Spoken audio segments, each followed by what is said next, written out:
Mag-uumpisa na ang tunay na laban nina Jack at Nocturnal Fog sa kabanatang ito, mga Kops. Subalit ang binyansagang demigod na si Mr. Fog, na hindi tinatablan kahit anong atake, ay sa wakas magagawa ng pinsala ng ating bida. Ang tanong, paano niya ito nagawa? Ito ang tatalakayin ko ngayon, kaya kung handa ka na, Teren at simulan na natin. What's up mga Kops, Manga Moto nagbabalik. Jack the Ripper Case Files Kabanata 20.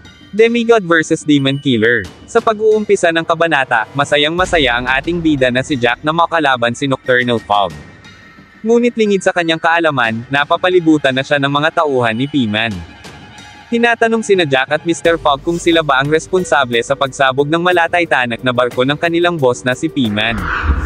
Walang isinagot si Jack at nanatili ang focus sa kanyang target, at ganoon rin naman si Nocturnal Fog. Muling nagtanong ang tauhan ni P-Man kung minamaliit ba ng kanyang mga tinatanong ang Thames Company. Naputol ang kanyang pagtatanong nang biglang may naramdaman siyang hindi maganda, kaya sa kanyang isipan nasabi niya na sa edad na 12 years old ay batak na siya sa laban.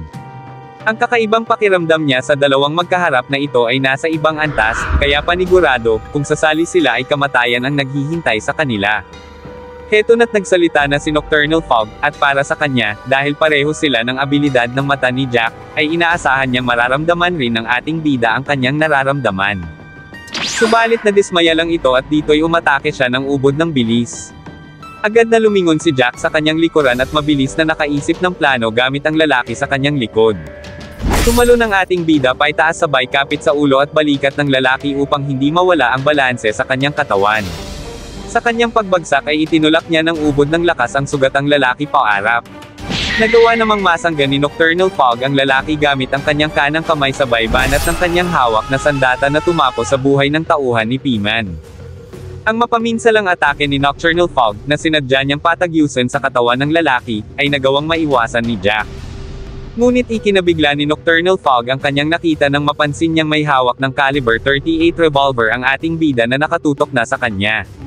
Walang pag-aalinlangan na nagpaputok ang ating bida ngunit nasalag lang ni Nocturnal Fog ang mga bala gamit ang kanyang matibay na katawan. Mga Kops, hindi tinablan ng bala ng baril ang katawan ni Mr. Fog, napakaangas. Napahanga si Jack sa tibay ng katawan ng kanyang target. Para sa ating bida, ang kanyang kalaban ay isang halimaw na lampas na sa kanyang imahinasyon, kaya sa ganitong sitwasyon ay may naisip na siyang isang matinding plano, ito ay ang tumakas. Yes mga Kops, dali-daling tumakbo papalayo ang ating bida, parang The Flash sa bilis sa pagtakbo papalayo. Sa mga nakalimot na, ginawa na rin ito ni Jack sa kanyang laban kay Heracles sa Ragnarok. Dali-dali rin siyang lumayo subalit may matindi pala itong planong gagawin kaya siya mabilis na lumayo kay Heracles. Sa pagpapatuloy ng kabanata, para kay Mr. Fog, walang silbi ang ganitong taktika. Biglang iwinasiwas niya ang kanyang sandata, kung saan ang lahat ng tamaan ay nagliliparan papalayo. Sinamantala ng ating bida ang pagkakataon at nag-reload ng bala sa kanyang caliber 38, mabilis namang nakita ni Nocturnal Fog na pinapaputokan na siya sa di kalayuan ng ating bida habang ito'y umaatres papalayo. Nagawa namang maiwasan ni Mr. Fog ang 10 bala, ngunit minalas naman ang mga tauhan ni P-Man sapagkat sila ang tinamaan, nadamay rin ang lalagyanan ng oil at isang bote ng alak, ang isang bala naman ay nagawang maputol ang isang makapal na lubid. Mabilis na nakita ni Mr. Fog ang hat ng ating bida at handa na itong bumitaw ng isang atake, subalit nagulat si Mr. Fog nang kanyang makita na hindi ito si Jack, bagkus ay suot lang ng tauhan ni P-Man ang sombrero ng ating bida. Napatulo ang sipon at naglabasan ang sangkatutak na pawis nito, na may kasamang panginginig ng katawan, sa kamuntikan na siyang tadasin ni Mr. Fog. Sinamantala ng ating bida ang pagkakataon at agad na naghandang tadyakan sa ulo ang kanyang target, pero nagawang makadepensa agad nito. Ngunit kahit na nasalag nito ang sipa ni Jack, hindi pa ito tapos sapagkat papuputukan siya ng ating bida ng point blank. Subalit hindi niya ito nagawa dahil agad na iwinasiwas ni Mr. Fog ang kanyang sandata, ginamit ni Jack ang puwersa galing sa atake ni Mr. Fog upang makatalon sa mas mataas na bahagi ng barko. Napatanong si Nocturnal Fog kung kalkulado ba ng ating bida ang pagtalon sa ikalawang palapag ng barko. Wala nang sinayang na oras si Jack at mabilis na dinampot ang putol na makapal na lubid sa sahig.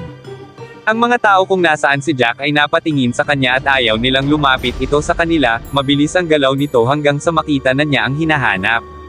May isang malaking tao ang pinagbabantaan ng hindi maganda ang ating bida, ngunit hindi alintana ni Jack ang mga pinagsasabi ng tauhan ni P-Man. Sa panel na to mga kops, napatanong ang malaking tao kung ano ang ginagawa ni Jack, mabilis namang humingi ng paumanhin ang ating bida sa malaking tao sabay tanong kung maaari ba siyang tulungan nito. Napaisip naman ang malaking tauhan ni Piman sa mga pinagsasabi ng ating bida, sabay isang malakas na sipa sa ulo ang pinakawalan ni Jack.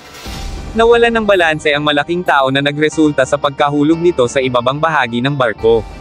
Sabay wika ng ating bida na magpapabagsak lang siya ng konting ulan. Habang pahulog ang malaking tauhan ni Piman, ang ilan sa mga tao sa itaas na bahagi ng barko ay natipon sa isang lugar, at sa isang iglap literal na umulan na talaga pero hindi tubig kundi tao.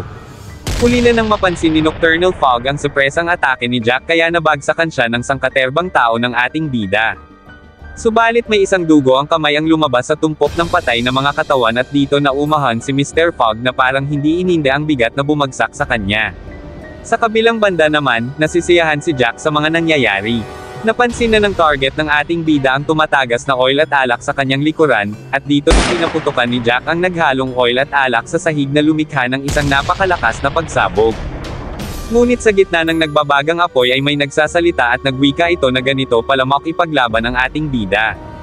Inilahad nito na sa simula pa lang ay planado na ni Jack ang gagawin, simula sa pagputol ng lubid, patamaan ang lalagyanan ng oil at bote ng alkohol, hanggang sa bagsakan siya ng maraming tao na naglimite sa kanyang paggalaw. Mga kops, pati ang nagbabagang apoy ay wala ring epekto kay Mr. Fogg, ganun katibay ang katawan ng binyansagang demigod na si Nocturnal Fog. Ang ating bida ay takang-taka kung bakit walang natamong pinsala ang kanyang target. Sa pagpapatuloy ni Mr. Fogg, sinabi niya na maganda ang plano ni Jack subalit iyon na ba daw lahat, dahil kung iyon na ang lahat ay nadidismaya siya. Patungo na sa direksyon ni Jack si Mr. Fogg at sinabi na tapusin na raw nila ang laban. Nakangiting nasabi ni Jack na suko na siya, subalit may isang tanong ito bago siya tapusin ni Mr. Fogg, at ang tanong ay bakit niya pinatay si Anne. Natigilan si Nocturnal Fog nang muli niyang marinig ang pangalan ni Anne. Hindi sinayang ng ating bida ang oras at agad na naghagis ng maraming patalim sa natigil ang kalaban, pero bago pa man makadikit ang mga patalim ay nasalag na itong lahat ni Mr. Fogg. Sinundan pa ito ni Jack ng direktang atake subalit nahawakan na ng kanyang target ang kanyang kamay. Tinanong ni Mr. Fogg kung papaano niya nalaman ang pangalan ni Anne, hindi sinagot ni Jack ang tanong ngunit nasambit niya na wala na umano siyang trick na ilalabas pa. Subalit bigla na lang ngumiti ng nakakakilabot si Jack at sa hindi malamang dahilan ay may tumarak na 2 punyal sa likuran ni Mr. Fogg. Agad na tumalon papalayo ang ating bida at ngayon, mga kops, ang matibay na katawan ni Mr. Fogg ay nagawang mapinsala na ng ating bida. Ayon kay Jack, ang mga atake na hindi nakikita ni Mr. Fogg ay maaaring makapagbigay pinsala sa kanya, gaya na lamang ng 2 punyal na bumaon sa likod nito. Hindi yun nakita ni Mr. Fogg, dagdag pa ni Jack na mukhang nababalisa ang kanyang target kaya ipapaliwanag niya kay Nocturnal Fog kung papaano ang kanyang ginawa. Pero bago tayo tumungo dyan, alam nyo ba na minsan na rin ginamit ni Jack ang string sa pag-atake kay Heracles sa laban sa Ragnarok, at nagawa niya ring makapagbigay ng pinsala gamit ang halos parehong pag-atake. Ngunit nagawa lamang ni Jack na makapagbigay ng pinsala kay Heracles sa tulong ng kapangyarihan ng kanyang Valkyrie. Sorry na agad balik na tayo sa kwento. Ipapaliwanag na ni Jack na bago pa maganap ang laban, sa una pa lang na pagtugtog niya ng piano ay naisip na niya na maaaring magamit ang string ng piano kaya kinuha niya ito.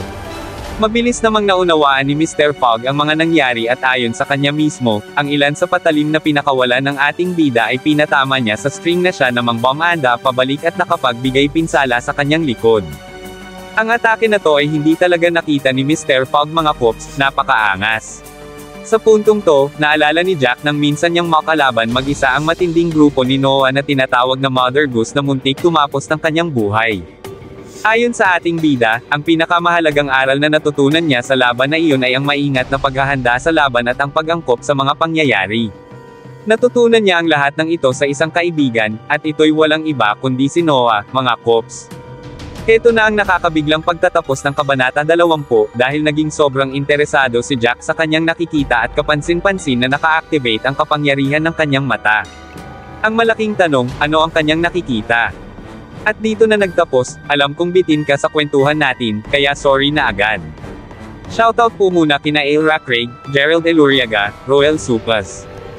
Kung mahilig ka sa Record of Ragnarok, like and follow our page para updated ka sa kwentuhan. Abangan ang susunod na kabanata. Salamat!